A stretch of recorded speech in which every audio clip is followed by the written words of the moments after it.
So guys, day 8 na natin ang ating review. Yeah. Pero, kagising lang. Kagigising pa.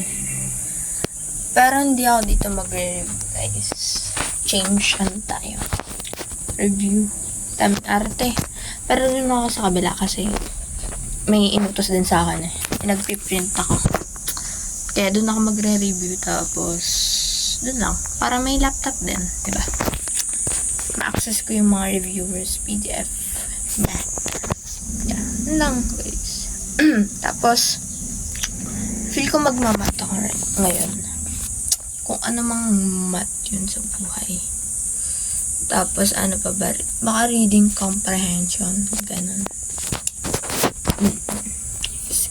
Ba't may views yung ano? Yung day 7. Sara ulo. Dalawang. Tapos, ano pa ba? Sabihin ko.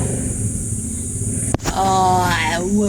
Wala tinakamad ako guys. Gusto ko na lang mag-Roblox. Pero gusto ko rin pumasa kasi baka hindi tayo pumasa niyan kung mag-Roblox lang tayo. Roblox. Tapos, ang aga ko rin nagising guys. 8. Tapos 9 ngayon, start din ako.